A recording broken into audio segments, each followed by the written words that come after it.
I'm 73 years young. Ladies and gentlemen, Vincent Hiscox is a health coach, and his mission is to help people to look better and feel better. Why did you become a health coach? It's been my passion throughout my life. All the way through my life, from being 8 or 9 years old, I was always playing sports, playing football, playing rugby. If there was anything to do with sport, I was there. Best-selling author, award-winning podcast, transformative purpose. Today we'll touch on 3 important topics: breathwork, nutrition, and sleep. But before we go on with our conversation, I am going to ask you a question from our previous guest, Blake Hutchison, the CEO from Flipper. The question he asked for you is, how do you ensure you have gotten enough out of each day? Wow, that's a super question. I think that for myself, if I look at how I use my day, and I'm sort of, let's say, from the work I do get a lot of time when I'm not doing work. I use the day very, very well. So I start the day I start doing sort of breathing, I start doing meditation, I start looking at my heart rate variability. So I do some measures on myself. Then, depending on what clients I've got for that day, let's say, I then do the works with the clients. But then at the same time, I'm a kind of lifelong learner. So I'm always looking to see what I can do to up my skills as a health coach, and also generally read books. I spend so much time reading books. Then just to cap that off, I'm a firm believer in pushing yourself. So in the evening, it might get to around 7 o'clock, and even if I'm not feeling like it, I'll push myself and I say, come on, you've got to go to the gym. And I go to the gym, I've got my own weight training coach. So coaches need coaches. Why did you become a health coach? Yeah, and that's a super question. So I've had 3 careers in my life.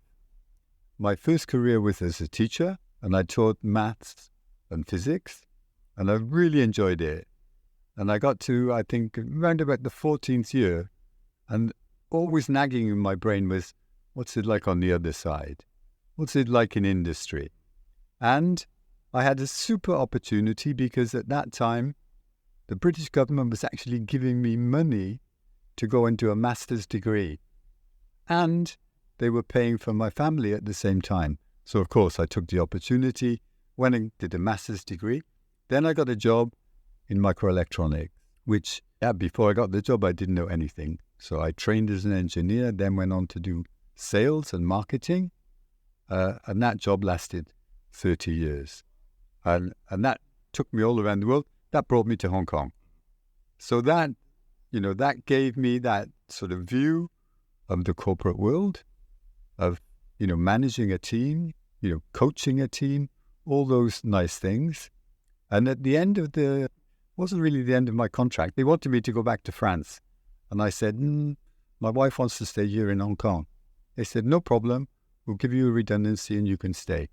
And actually, I was coming up to 65. So it was like they were actually giving me a present to leave the company. So I took that, and that's when I decided to become a kind of full-time health coach. I thought, well, if I want to stay fit and healthy, then the best way for me to do that is to help other people get fit and healthy, because you can't be a health coach if you're not healthy yourself. It's been my passion throughout my life, all the way through my life, from ever since I can remember, from being 8 or 9 years old. I was always playing sports, playing football, playing rugby, playing. In Wales, we actually played Welsh baseball, athletics. If there was anything to do with sport, I was there. That passion is not just a passion that arrived when I was 65. It's been there all the way through. What have you learned between the age of 65 to now you're 73? As I said earlier, I've always been a lifelong learner. So what I've done in terms of this new career is I've relearned a lot of skills. I mean, when you are working in a job in industry, I was in the marketing department, and our customers were lined up by the sales department. I didn't have to do anything. But when you do a job yourself, you have to do everything. You have to be the marketing, you have to be the sales and marketing, you have to be the IT. You have to take all of the roles and you have to do them all. And I'll be very honest, that didn't come easy. So that was certainly a challenge, but it's a challenge which, I've appreciated, and I think and I hope I'm getting better. Can you walk us through the process? At least I know a lot of people who are juggling with work, and there are a lot of people also trying to look for jobs. We're facing quite a challenging economic environment. So from having a lot of resources in a corporate environment to getting into a new space where you had to relearn everything and be a lifelong learner yourself, and also juggling the many responsibilities that you mentioned from sales, marketing to doing the actual delivery, the coaching work, right? How did you juggle all those? I think I need to share another bit of information with you, because the reason, or one of the reasons I became a health coach was to stay active. Earning money wasn't the primary reason. So I was in a very privileged position in that I had a pension from my company, and having worked in the UK, having worked in France on an expatriate contract in Hong Kong, I mean, the pension is easily enough for me to live on. So what I'm doing now is a passion project. But of course, I think like all people who have any kind of competition in them, they want it to be successful. They want it to be meaningful. They want it to be something which, they can show that they're making progress. So those are the challenges for me. But they're not the fundamental challenges where I have to chase people for business. So for example, if somebody comes to me and we're working together and they're getting sort of grouchy and they're sort of saying, why don't you do this and why don't you do that? Then I'm more than happy to help them. And if I'm feeling I'm not helping them, I'm more than happy to refer them to somebody else. And it's a luxury. I'll be very honest, it's a luxury, but it's a luxury which I think if other people can do it, then I would recommend it, of course. Yeah. But what would you say were the qualities that you have in you which got you to this state, this comfortable state where you can selectively turn away customers which aren't exactly aligned with your belief? Yeah, and that's a great question. I think from my personality, I've always been a person, when I was at school, I used to get up at 6 o'clock in the morning and go and deliver newspapers. Sometimes I would deliver on 2 rounds of newspapers, so I wouldn't finish until 8 o'clock. Then I would go to school. I would do my day in school. And the first thing I did when I came home was my homework.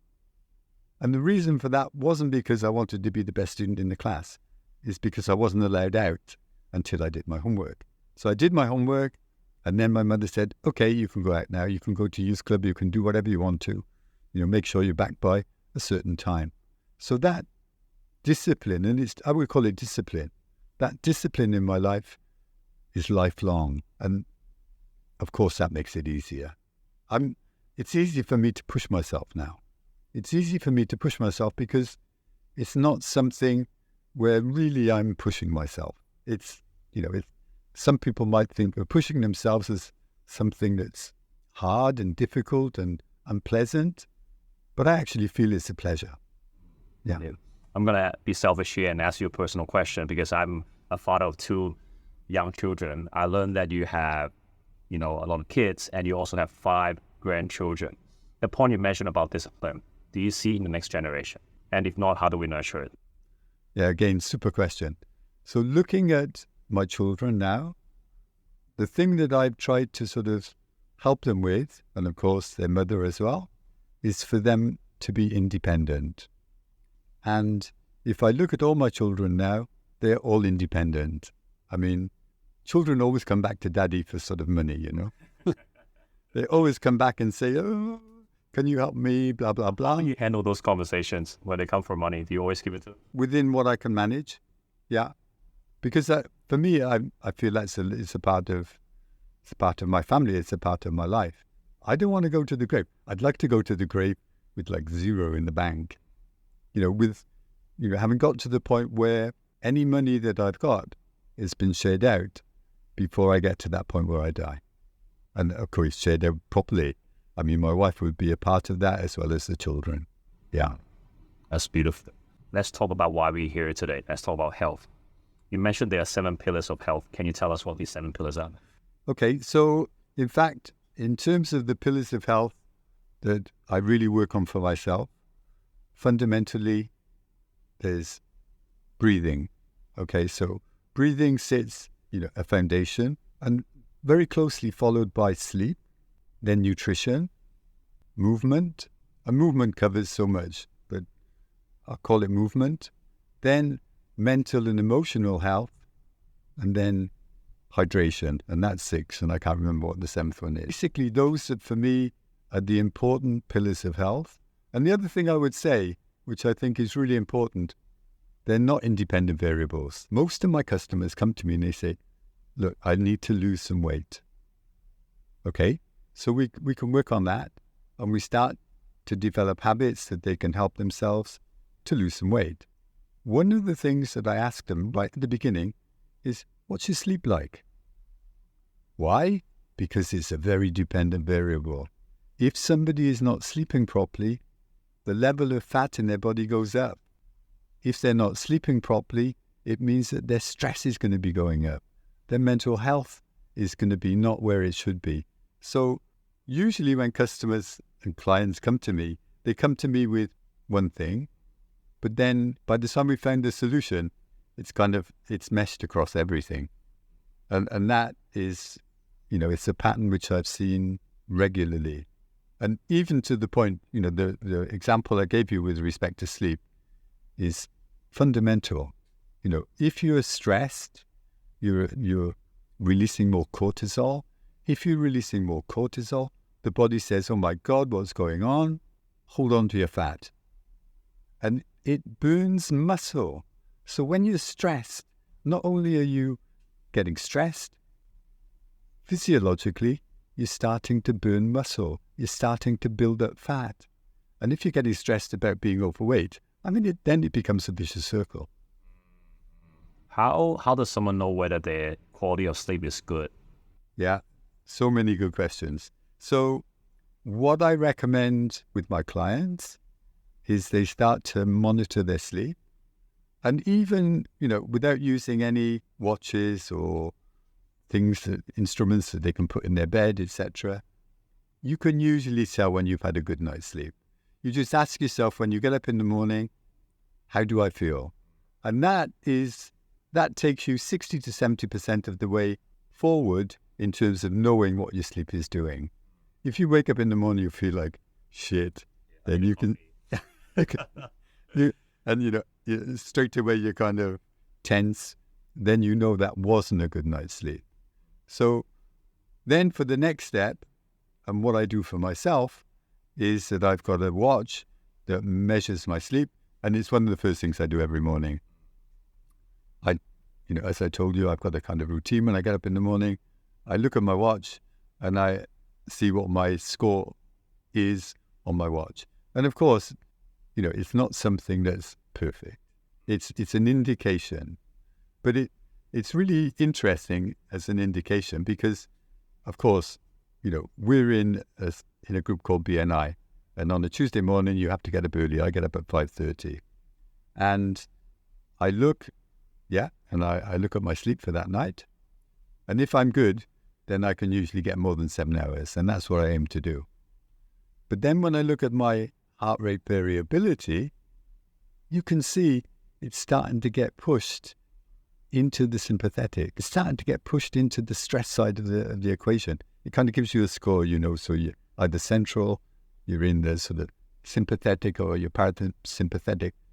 So you can see it just even thinking about, what was my sleep last night. That's going to give you a good indication. Yeah. What are some of the basic things, fundamental things people need to know about getting a good night's sleep? Like things that we're not supposed to do. I try not to look at smartphone, blue screen. Some say, an hour before. I've heard of this 3-2-1 theory where you're not supposed to eat 3 hours before, drink 2 hours before, and not supposed to look at blue screen 1 hour before sleep.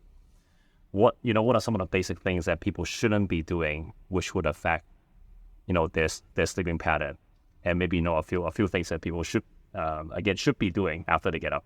So what I do usually with my clients, I say to them, okay, what time do you normally wake up in the morning? What time do you want to wake up in the morning? Okay, so that's the starting point. Then I work backwards. So I say, okay, you want to get up at 8 o'clock? You need to be in bed before 12 o'clock. If you need to be in bed before 12 o'clock, what's your wind down routine? Do you have a wind down routine? If you don't, let's develop one together. What time do we need to start our wind down routine? And that all of what you mentioned, not looking at blue screens, not getting excited, not, scrolling your telephone, that all comes into your wind down routine. It could be that you take what I do, I just take a nice warm shower. It's your body, so you take the responsibility to look after it.